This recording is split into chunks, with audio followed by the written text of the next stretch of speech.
పరిపాలన మీరు ఎన్నో పరిపాలన చూసిండ్రు కదా, రేవంత్ రెడ్డి పరిపాలన ఎట్లా అనిపిస్తుంది మీకు? అది అనవసరమైన పరిపాలన మేడం. ఇది ఒకటి ఏంటంటే తెలుసా, ఆయన వాగ్దానాలు చేయడమే కానీ ఇంప్లిమెంట్ చేయడం లేదు. ఇంకోటి వ్యవసాయదారులది మరి ఘోరం తయారై కొందరు ఉరిపెట్టుకొని చచ్చిర్రు.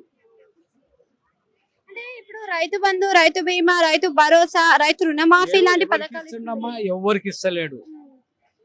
ఎవరికి ఇస్తుంది చెప్పు? అదే వస్తున్నాయని చాలా మంది రైతులు కూడా చెప్తున్నారు కదా. లే లే లే. అవేం వస్తలేవు. అంటే ఇవే కాకుండా మనకి ఉచిత కరెంటు, ఉచిత బస్సు, 500 రూపాయల గ్యాస్, సన్న బియ్యం ఇవన్నీ ఇస్తుండు కదా. ఏడ సన్న బియ్యం, దొడ్డు బియ్యం పడదెంగుతుండు, సన్న బియ్యం ఏడిస్తున్నాడు. అవన్నీ ఏం లేదు కానీ నువ్వు గ్యాస్ అంటావు, వచ్చేటోళ్ళకి వస్తున్నాయి, రానోళ్ళకి వస్తలేవు. అంటే కేసీఆర్ పరిపాలన కూడా మీరు చూసిండ్రు కదా, 10 ఏళ్ల పరిపాలన. ఆయనది ఎట్లుంది, ఇప్పుడు ఈయనది ఎట్లుంది? ఆయన అన్నయ్య కరెక్ట్ చేసిండు.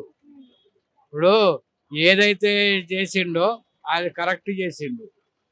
ఇక అది వాళ్ళు తెలంగాణలో కదా, ఆంధ్ర తెలంగాణలో పరిపాలించారు.